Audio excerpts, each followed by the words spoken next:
In this video, I sit down with Steve Hanke. He is a professor of applied economics at the Johns Hopkins University and was a member of President Reagan's Council of Economic Advisors, advisor to 5 foreign heads of state and 5 foreign cabinet ministers, and president of Toronto Trust Argentina in Buenos Aires, the world's biggest performing mutual fund back in 1995. And at present, Mr. Hanke is the 3rd most influential economist in the world, according to Focus Economics in Barcelona. Now, Mr. Hanke came in and sat down with me in our studio because he doesn't live that far away. Fortunately for me, Mr. Hanke, he has it together. He is quite aware also of the state of our U.S. economy right now. And he also talks in our interview about what he thinks of President Biden's policies that he has put into place, and that the amount of fiscal spending just isn't sustainable, and that it's actually putting our country in a even worse position economically. I hope you enjoy the show. Steve, thanks so much for joining me and visiting our studio. Yeah, it's great to be here. It's great. Glad I found it.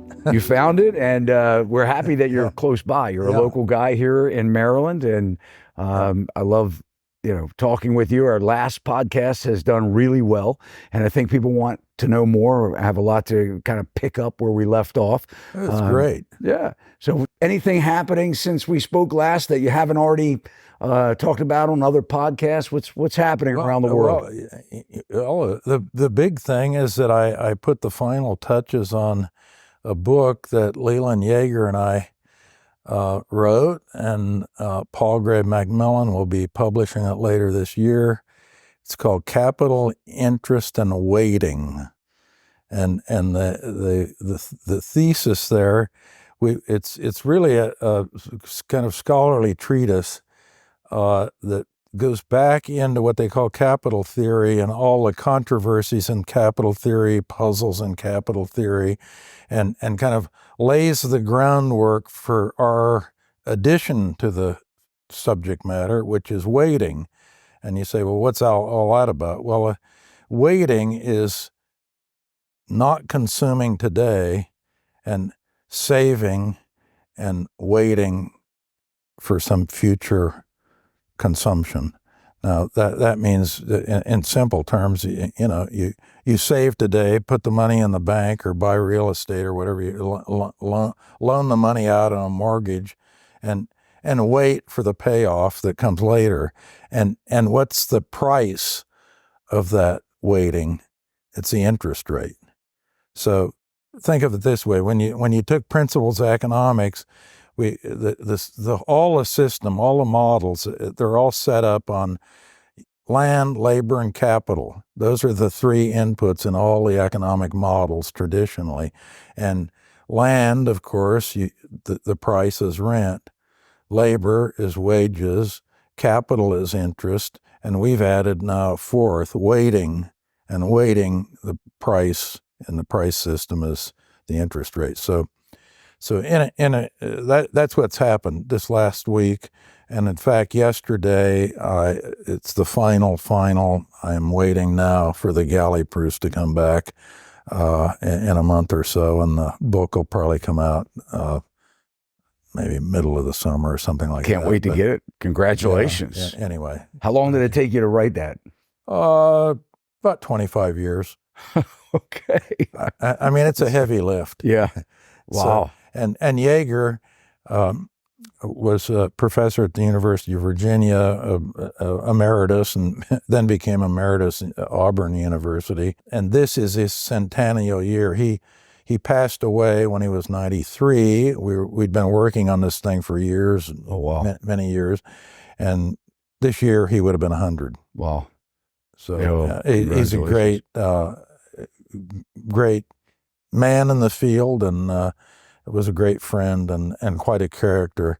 There's a great article, by the way, on him that William Bright wrote, and the name of it is The Yeager Mystique. So he was a character. So at any rate, that's what's happened in Big things. my world. Yeah. And now I'm actually starting and well into another book on money and banking, which the due date on that manuscript at Wiley is July. So the clock's ticking. Yeah, there's a lot. There's so much going on. I mean, when I talk with economists and listen to other podcasts, all I keep hearing about is how this debt and monetary system, at least in the U.S., is on the verge of collapse. And they say things, and I've heard you even reference it, that this debt bubble, I mean, the amount of debt that we're consuming, debt and deficit spending in the U.S., coupled with is really what's creating a currency crisis. When we spoke, we talked about, last you had mentioned that only 4 times in the history, or since really the Federal Reserve was created in 1913, that there has been only 4 times that we've seen money contraction, right? Or I don't even want to say money, but currency contract, and because we're in a fiat currency system, and many say that's a fraudulent system that because it's not backed by anything. But you said now we're seeing it, so the 5th time, and usually it results in a major recession. If you could just kind of clear up, how does a debt crisis? I think about consumer debt and how a debt crisis turns into a monetary crisis with consumers because they don't have enough money to pay their debt. And so for consumers, it means that for a large percentage of those, that they will actually default. But when we're talking about the government, the U.S. government, and we're talking about deficit spending and debt, when we look at the monetary crisis, what does that mean? Because do you think that the government will default, or how do they get out of this mess? Well, it is somewhat analogous to the individual situation, but not quite, because individuals can't produce fiat money. so they'd go to jail if they did. They'd take a fast train to the nearest jail and get locked up for life. But so if you look at the government situation, some governments do default obviously on their international debt. That's usually what you see. If you see a default, it's some country like Argentina who has foreign debt, and the country is producing pesos, but the foreign debt's denominated in dollars, and they have to be able to exchange whatever pesos they have for U.S. dollars so they can pay the debt off. Well, if they can't do that, then they default. So that's defaulting on a foreign debt. Usually, it's very unusual to default on your domestic debt. So in that Argentine example, they can always produce enough pesos to pay off their peso debt. But of course, they would be inflating those pesos, so the purchasing power of the peso they'd be using to pay off the debt would be a lot less than when the debt was first incurred. So that's kind of the government thing. Foreign debt, you do have defaults on sovereign foreign debt for the reason I gave. And domestic debt, that's pretty uncommon. It has happened before. For example, in Bulgaria, where I was a president's advisor when they had a huge hyperinflation, actually, in 1997. Prior to that, when the communist regime fell and they transitioned into a democratic system, they did default actually in the early 1990s on their domestic debt, but that's very unusual. So what about the U.S.? Let's kind of clear the decks and get into, well, where are we right now? Well, the debt to GDP, debt as it relates to the size of the annual gross domestic product in the United States, is over 100%, and is projected to go up. If everything stayed the same, except we just move ahead in time, this debt to GDP is going up, up, up, up, up, and it's not sustainable. Has it ever been this way before? Well, it was as high in World War II. So that's really the only contemporary time where we've seen it. And after the war, they were able to. The economy was growing rapidly, and they ended up the economy, the GDP part of the thing was growing very fast, and they were paying off the debt. So that ratio of debt to GDP came down, down, down. So it's not sustainable now, given the trajectory of where GDP is going to be going and where government spending is going. Because remember, we're adding to this now. If we run a deficit every year, you're adding to the pile of debt relative to GDP that we have. So it's not sustainable. So how do you fix that? So one thing is that obviously you can raise taxes. That makes us sustainable. Now, how do you do that? Well, they can tax you and they can tax me, and we pay up every April, or actually on a quarterly basis if we're doing our estimates. Or they could impose an inflation tax. Now, the inflation tax is when you inflate the debt away. So you have two mechanisms to bring the debt relative to GDP down. One is increasing taxes from you and me, and the directly or indirectly through an inflation tax. And the inflation tax, of course, is the value of what has to be paid back is a lot less than when it originally was incurred if you have inflation. There's always a lot of pressure on the central bank in a fiat currency country to what? Inflate the debt away. There's the politicians, they don't want to raise taxes directly on you and me because that's going to make us mad. No one likes that. It doesn't matter if you're rich or you're poor or you're middle income. Forget it. No one likes to have their taxes increased. So that's a little bit of a constraint on raising the taxes directly. So they can do this without any vote. You and I, our representatives, no one has voted. No public impact. No public impact at all. The central bank, the Fed, and in this case, the Federal Reserve System, just starts pumping up the money supply, and we have inflation, and that inflation tax does have the effect of reducing this thing and getting you out of the bind and essentially making the whole thing sustainable. But that's on the revenue side. Direct taxes or indirect inflation taxes, that's the revenue. That can bring it down.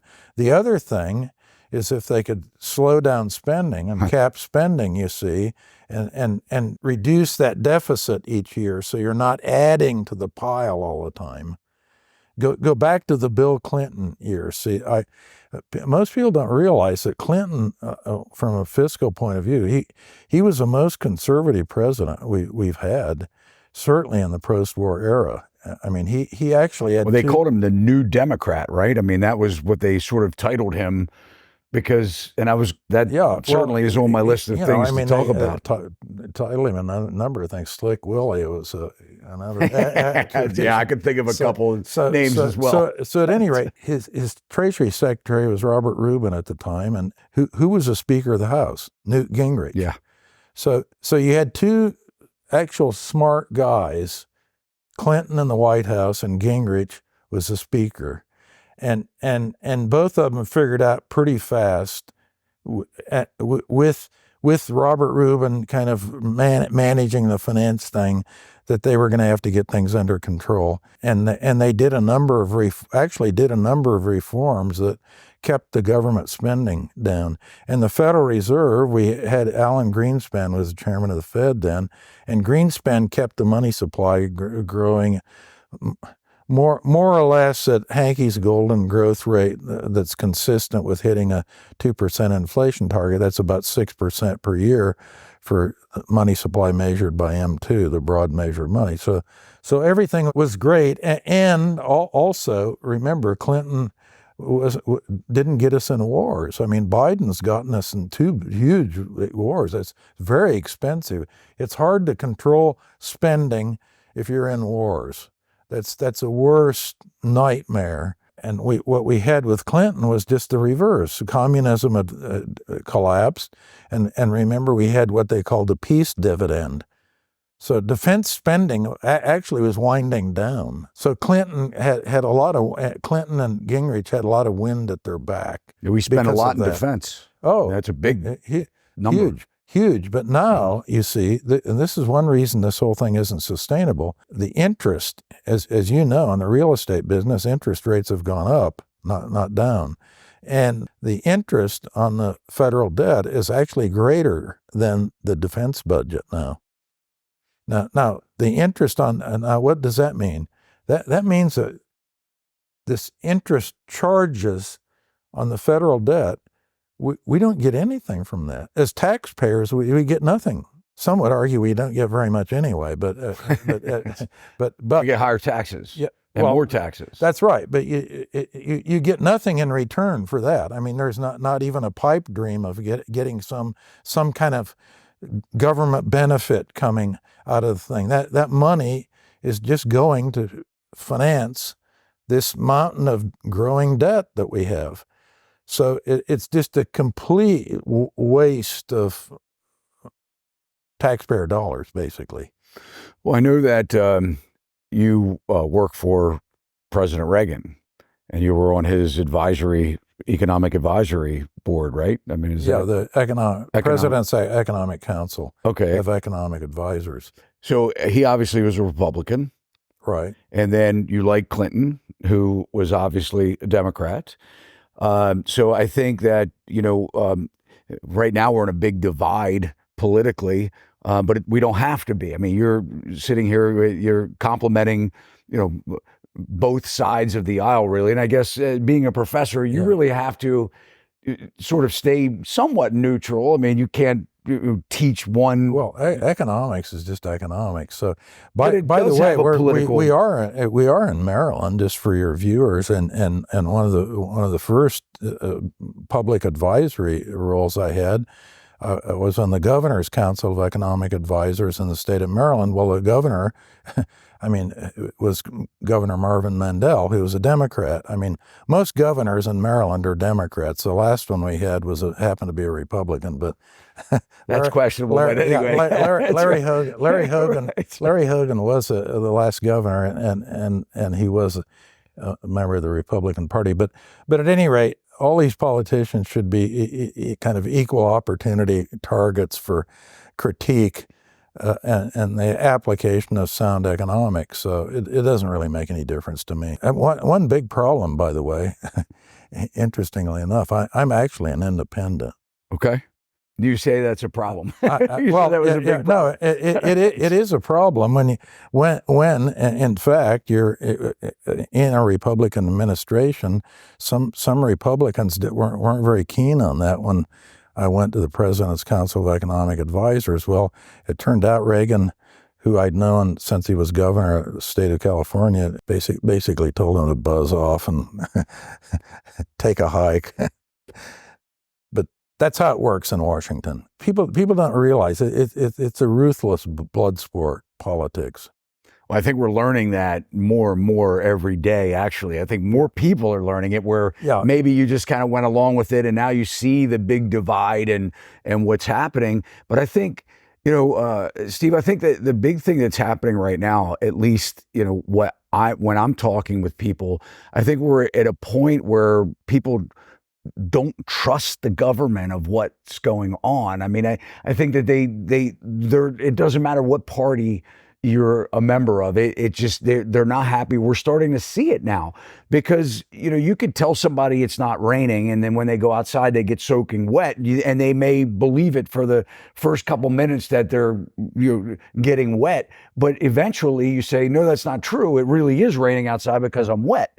And I think that's what's happening, at least in our business. We're seeing the lack of affordability, not just on the most essential need in life is a roof over your head. So when we're starting to see, where that is becoming, people can't even rent, and millions of millennials are moving back home, and multi-generational housing, which may or may not be a good or bad thing. But the fact of the matter is people just can't afford to live. And now the debt is to the point. And I mean, do you think this is obviously a problem for the current administration? Well, it's a problem in general, because it's a legitimacy problem. If people don't trust you, trust is the key to the whole thing. I mean, what if you're dealing with somebody in a real estate deal and you don't trust them? You're probably going to walk. Yeah. Because you don't know what's going to happen. Are they actually going to close? Is this they tell you one thing, but their actions show something different. Absolutely. So trust is the center of gravity of everything in a free market, especially in a free market economy, is trust. And what happens when trust starts to evaporate? What do you get? More and more lawyers, more and more contracts. Everything has to be in writing. Regulations. Right. And the more trust you have, you just do a handshake deal. I mean, I grew up in Iowa in the 1950s, and I can tell you a lot of stuff. There ultimately was a contract, but there always was a handshake before, and everyone knew who was good for a handshake. My grandfather, he was an educator, and I can remember growing up.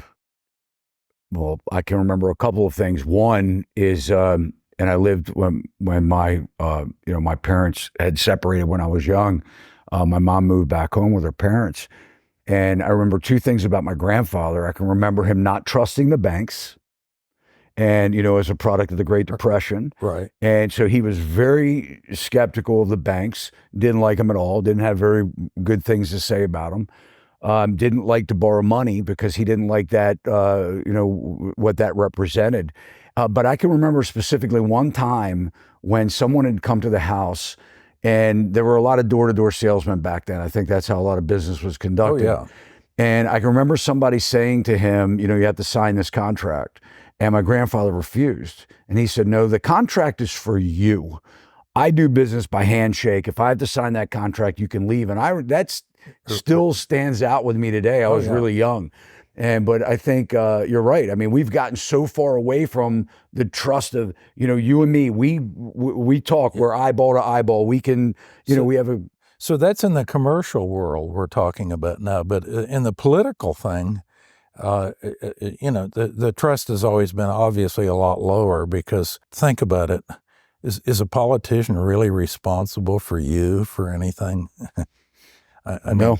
I mean, is there anything you can do? You can, especially when they're making decisions without any impact. You can refuse to vote for them the next go around, but who are you? I mean, you're one out of thousands of people in whatever the political jurisdiction happens to be that they're running in. So at any rate, the level of, if you look at I can't remember exactly the statistics, but the level of trust by profession, it goes from, there's a distribution from good to bad, and Washington D.C. is way down at the bad end, with journalists are also way down.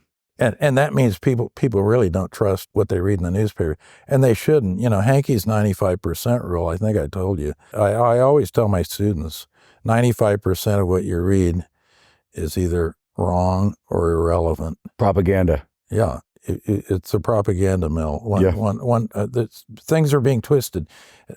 They're supposed to be in editorials, and on the editorial page, that's one thing. But the news page, they're supposed to be giving you news. Well, it's twisted, turned. And where do they get their information? For example, on foreign policy, a lot of it's coming out of the Central Intelligence Agency. I mean, the idea that these... And they're not telling you what's really going on. They're telling you what they want you to know about what's going on. So I think it's a problem that's become bigger, and people should be very skeptical about what they read in the newspaper. And unfortunately, most people don't have time to be analyzing things. Yeah. I mean, I can look at the financial page and so forth, and that's what I'm spending most of my time analyzing. But it takes time. Yeah, it takes a lot of time. Most people, what do they have? They have a real job. Coming home, they're tired at night. What are they going to be doing? Sitting down, analyzing, and trying to put things together. That's why most people are broadsided when things happen. Right. Stock market crashes or whatever. Banks fail. What do you think about, because talking along the lines of this, one thing I really want to talk about is student debt, and that's your profession. Obviously, people pay to go to college. Most people, some get scholarships, but I do want to talk about, in our last podcast, you had mentioned, and where I'm really going with this is when you're talking about, where in that sliding scale that you're referring to, and how we're talking about distrust, and how a lot of people, with journalism being down at the bottom, and politics where people are like, yeah, or they're just telling you what you want to hear until they get elected, or they're just looking for votes or things like that. When you look at it and you say, okay, the cost of doing that becomes, well, we have to give people something, right? We need to give the voters something. And what we're seeing a lot of it it appears that something is bailouts or forgiveness. We saw it during the pandemic where landlords who were small business owners that put everything on the line, they had to continue to pay their mortgage payments, but the tenants didn't have to pay their rent. At the same time, they were being subsidized greatly. The federal government was giving $700 out on top of the state unemployment. People were making more money sitting at home than they were at their jobs. Now, I know that was a rare time, and it was even a different president. And I'm not really talking about presidents or administrations.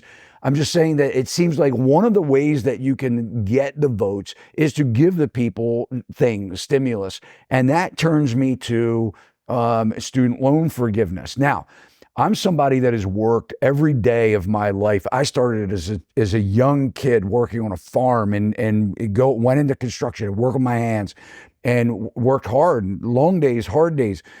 I never imagined signing a contract for something and not paying for it or not being held responsible for it. But I know there's a lot of corruption even in, how the student debt even got to where it is. Some might not say it's corruption. Some may say it was just, let's just call it greed. But kind of take us down the path. You had said that student loans were the third largest bank. Can you kind of explain that and tell us, how did student loans become what they are today? And what's your opinion of that? So, well, they grew obviously very, very rapidly, because if you pile them all up, you've got a huge bank, something that amounts to, the third largest bank in the United States, a huge. It's over $1.7 trillion. A huge operation that's all administered now. And this was with the Obama administration. All those things were funneled into the Department of Education. The Department of Education is in fact a massive bank, and not running it very well. And now with Biden, President Biden, he has a spend to win philosophy. And the spend to win is you forgive student debt, and where do you make certain things are concentrated in states where things are going to be competitive. So that, and obviously it's pretty blatant vote buying operation. What if you had $100,000 worth of student debt and the president signed an executive order that said you owe zero? You'd say, maybe I'll vote for that. I'm pretty happy. Yeah, maybe the guy is okay. So you might be very happy, but other taxpayers who don't have student debt are going to have to pay for that. The money's been loaned out and it's never going to be paid back, except that the taxpayers holding. But the banks are going to get satisfied that debt, right? They're not losing. So when they forgive the money, they're essentially giving the money to that bank that's paying or satisfying the debt. So is that right? Well, yeah, that's right. The taxpayer in general is picking up the bill. So somebody is being subsidized, and who's being subsidized? Well, the student who happens to have the debt forgiven. They're getting a gift, a subsidy, a general subsidy.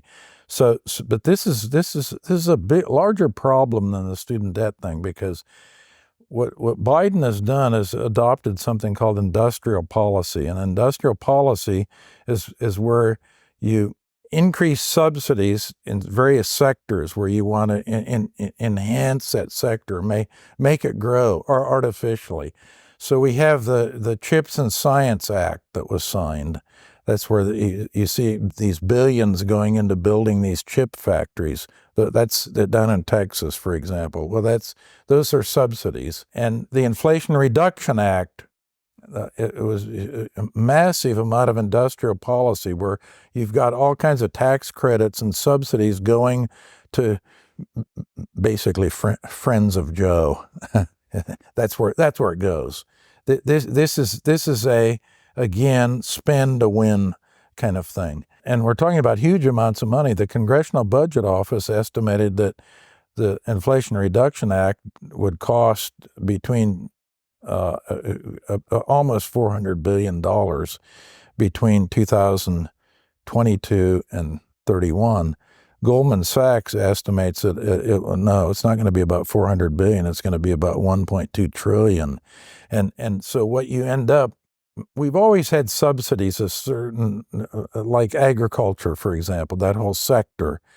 Since the Great Depression, we've had, but we need food. Agricultural Adjustment Act. There have been all kinds of subsidies in special sectors, but this is a universal kind of different perspective being taken. This industrial policy, where it gets into the government is going to decide what sector in the economy is going to boom and which ones won't boom, and they do this with these massive subsidies. So it really departs from all of the American history. This is a new model. The student debt thing is kind of a particular thing you pick out, but this is a general approach, and it's a form of really central planning, government planning. You always end up, my iron law of industrial policy is this, Todd: over budget, over time, under benefits, over and over again. So that's industrial policy. Now, this of course is stupidity, because when you think about it, this new system, we will have people that people don't trust. That means all the politicians, all the bureaucrats, we've already gone through. There's a very low trust level for them. They're going to be making the decisions about how capital is allocated in the economy with these huge, massive subsidies for this sector, that sector, student loan, and so forth. So it's stupid in the fundamental sense that you're going to be giving decision-making power to people who pay no cost if they screw up. In a profit and loss system, what happens if you screw up? You're out. You're done. You're out. You're cooked. Your goose is cooked. But if you make a big mistake in one of these Inflation Reduction Act huge subsidy programs, and these chip factories don't work out, for example, in the United States, who cares? There's actually a book that I'm reading about this.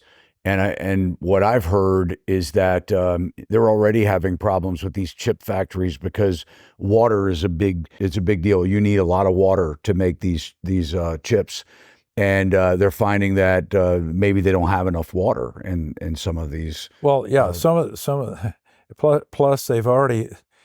Before they've even finished some of the factories, they pony up a few billion, and then all of a sudden they say, "Oh, that's really not enough. We need a few billion more." And they're already in. So this again is my iron law of industrial policy: over budget, over time, under benefits, over and over again. Over and over again. So it's a lot bigger than the student debt thing. The student debt thing is a minor footnote. It's a distraction, maybe. In a way, it is, because this is a fundamental different way of organizing and running the economy that is not American. This is not something we've ever had before. Where's it coming from? It came from Biden. It came precisely. But you say central planners, and so who's really behind it? Well, Washington, D.C. bureaucrats are behind it, and politicians, and the lobbyists, because how do you get the money for the chips? You got to hire a heavyweight lobbyist. They just don't do this out of thin air. That's one reason it's always over budget and under benefit, because it's the guys with the clever lobbyists who get the big bucks, and the guys who are located in the right states where the politicians and either the senators or representatives that they have in those states can wield power. So what do you think will happen? I mean, what will be the ultimate result? Slower what growth. Should people do? So, I mean, what should people do? You pray if you're, This is not going to work. This is going to end in a river of tears, and it will just lower the potential growth rate in the United States. It's not going to increase it. The government subsidies are always a waste, and the reason for that is that they're not disciplined by the market economy. The profit and loss system is a beautiful system, because every year or every quarter, there's what? There's a profit and loss statement, a financial. You know how you've done. Do we ever look back at any government program after the fact and analyze whether the thing has been good or bad? I don't believe so. No, I can tell you they don't. Yeah. There are very few studies that look after. You start with something called an ex ante analysis. That is the prospective benefits and cost.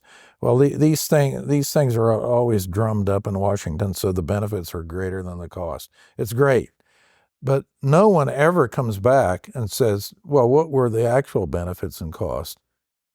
Or even midstream to say, should we be changing something because it's not working? I mean, Yeah, there's no way. And of course, the reason they don't do this, among other reasons, is that there's no incentive to do it. And furthermore, who would, if you were a bureaucrat designing something like this, that would be the last thing you would want somebody looking over your shoulder after the fact and saying, "Oh, Todd, did you realize you just blew $1 billion?" Yeah, holding someone accountable. Yeah, holding. I mean, where you would remove a CEO from office, or you would make, Yeah.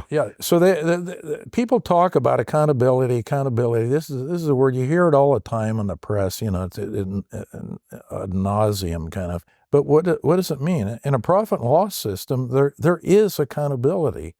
You either make a profit and go ahead and stay viable, or you make a loss and eventually you're going to go bankrupt and you're out. So it's unless you can print money. Yeah, and the private and everybody sector, else's. Yeah, in the private sector, you can't do that. Yeah, everybody else's expense. Let's kind of. I know I want to talk about what's happening globally, Germany, and I know we had spoke about that briefly before we came on. So, and then I want to kind of wind down with, what are you seeing? I mean, obviously there are, baby boomers are really looking at, and they're probably okay at this point because they've done well in their life. Generation X, my generation, almost a baby boomer, but I'm actually an Xer. There's about, I think 60 or 70 million of us that are out there that are coming up on the age of retirement. Maybe some of them have been retired. We're thinking, we're watching what's happening with, baby boomers and the silent generation. We're saying, wow, there are people 70s, 80s. I mean, they can't even afford to live. I mean, they have terrible health care if they don't have a subsidy to their Medicare, Medicaid, plans. They're in, they're being supported by family members in a lot of ways. You hope you work your whole life that you get to a point that you have a pension. I mean, some people are depending on their pensions. A lot of people have been depending on Social Security. I'm looking at it going, okay, I'm 56. By the time I get to be 67, I think it is, where I can collect Social Security benefits, I don't even know if it'll be there. First, let's kind of talk about what's happening. Gold, it seems to be going, precious metals, gold specifically seems to be hitting all-time highs. People are talking about Bitcoin and the dollar's not going to collapse. But people that seem to know what is going on, they're going, yeah, I'm not believing any of that. I'm going, and central bankers are buying gold. Kind of what's happening in the gold market, around the world, what's happening globally that we should be focusing on, and then what should we be doing as Gen Xers and baby boomers, or maybe what should our kids be doing, these millennials, what should they be doing to kind of prepare themselves? I know that's kind of a lot to unpack, but let's just kind of wrap our head around, give the audience something, a little bit of to pay attention to right now. Yeah. So, well, the gold market, which is something I watched for years and been involved with for years, it's hitting. It has recently hit new highs. The gold price. It's in a big bull market, and it's interesting that. Where's this coming from? What's motivating the bull market? And if you look at the market, you do have central bank buying, particularly central banks that are trying to diversify and get away from the dollar. That would be China and Russia, China in particular. So that's one factor. But there are other central banks, just not in general. Central banks are buying now, and some are buying big time, like China and Russia, and for obviously different reasons, the China-Russia thing, then that's the so-called de-dollarization type thing. So that's one thing. So we put that to the side, and then you say, well, who else is buying? And it's coming from retail buying in China. If you look actually at the non-Chinese retail buying, it's gone down. It's pretty flat. If you look at the ETFs, for example, the gold ETFs in the West, they're down. They've actually gone down.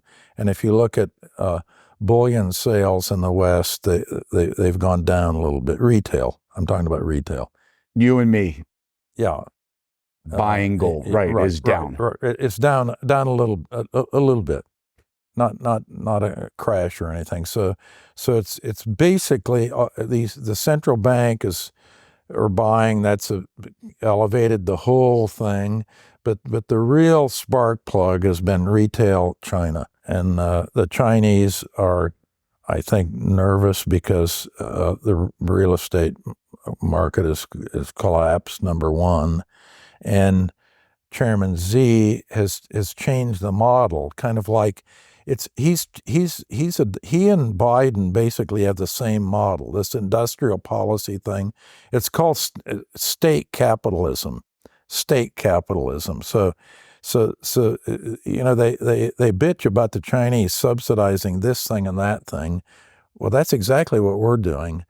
And the Europeans, by the way, had this kind of industrial policy, this kind of state capitalism, really ever since World War II, generally. And now they're complaining about what? The U.S. They're complaining about Biden because they're going to have to increase their subsidies to compete with. And a lot of their investments are here too. Yeah, right. And they're in a real pickle because they've already run out of this sustainable kind of government expansion. You have government spending in France, it's about 56% of GDP is the government expenditure. So President Macron just gave a big speech, a lot of hot wind. He's a hot wind kind of guy, but they're going to do this, that, and the other thing in France. Where's the money coming from? Now, they don't even have it, by the way, they don't even have a central bank anymore that can print fiat money. The French franc They can't make dollars. They can't make French francs anymore. The central bank happens to be the European Central Bank that produces the euros for everybody in the Eurozone. So that's what's going on with gold, and I'm a gold bull. I've been long gold for quite some time. So that's the gold market. Now the only advice really, it's very difficult to give kind of sweeping. This is what a generation should do. Hanke's going to tell you what to do. This is kind of a lot of nonsense. People that do this, you have to stick. Very basic things that I suppose you learned. I know I did. You always want more coming in than's going out. That's my advice. If you got more cash coming in, it's a cash flow game. You got to have positive cash flow. So always keep positive cash flow. And at the end of the line, when should they be keeping cash? I mean, do you think? I mean, when you say keeping positive cash flow, I mean, what do you do with it? I mean the flow of income, whether it's a wage, whether it's capital gain from selling stock, whether it's rent, whether it's interest you're getting at the bank or interest you're getting off bonds. That cash comes in, and of course you spend money on food, and if you're renting, you have to pay your rent. And so you just want to make certain more. That's my advice. Get things organized so that there always is a positive inflow coming in, because at some point you're going to stop working, so the wage part will go out. That'll be zero, and when that happens, well, the only thing you'll have coming in, if you own real estate and you're renting it, you'll have some rental income. If you have stock, you're going to have dividends, bonds, you're going to have interest payments and so forth. But you want to prepare for the time when your main source of income, let's say your wage, goes to zero. You think pensions are going to stick around, or you think that's going to be something annuities do stick around. I mean, you can arrange and the question is, if you follow my rule, more coming in than's going out, that means you're saving. So the question is, well, where do you put the savings? So you can arrange for various kinds of pensions. And when you retire and your main source of income, your wage, goes to zero, you can tap into the returns off of whatever you've invested in, due to the fact that you had a positive cash flow and savings. Yeah, good advice. I mean, it's basically kind of simple, plain vanilla type thing. Once you start getting fancy and so forth, it's the only way you can do that is if I knew you exactly and what your situation was and what your portfolio, then I can talk specifics. But beyond that, you just have to say very simple things and don't spend more than you can afford. Yeah, don't spend more than you can afford. I mean, it's the kind of stuff you and I. Well, you're too young, but with me, I grew up in farm country in Iowa. I mean, that you learned that like when you're learning how to read and write. It's pretty simple. Yeah. Well, we certainly appreciate you coming in, and look forward to more follow-up conversations with you. And any last words of wisdom? Well, other than get your book when it's hot on the press. Well, it's a kind of book. It's a great book for specialists in economics, but for the average person, it's really not the kind of thing you want to read before driving. Okay. So if you know what I mean. Yeah, right. So no, the only thing I would say, if people want to follow me, they can see what I'm up to. They can follow me on Twitter. It's at Steve_Hanke. And I think that's probably the most effective. Yeah. And I think I've got now 729,000 followers. Wow. So there's a pretty big audience. Let's get that over 1 million. So we'll drop the link below. We got to get the Todd Sachs crowd There you go. Absolutely. Following on Twitter. Well, the last time we podcast together, everyone loved you. And I thought, wow, that's we blew the doors off the numbers and the retention was great. And so I said, let's give them some more Steve Hanke. Let's see what happens this time. All right. It's a little like the profit and loss system. It's very Darwinian. I mean, either you win, either you hit the bullseye or you don't. Right. That's the way it works. Yeah. So they follow all these things very carefully. So if it flops, I assume we'll blame it on me. Todd won't be calling me tomorrow. No, definitely not. So anyway, well, I'm looking forward to thank you so much. Seriously to visiting with you as we see fit. Excellent. Thanks so much. Okay, thank you. I'm so happy, like I said before, that Steve Hanke lives so close to us here at Sachs Realty. And I hope that he takes advantage of every opportunity to come on our show and talk about the progression of the state of the U.S. economy as things unfold. And I think he will. We seem to have great conversations together. I hope you enjoyed it.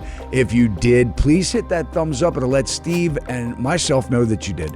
And as well as, if you haven't subscribed to our channel, consider doing so now. Hit the alert bell, every time we upload content. And do me a really big favor, and for Steve Hanke as well, share this with your family and friends. It's one of the only ways that we can get this type of information and education into the hands of the American people. As we know that sometimes mainstream media only gives you little sound bites.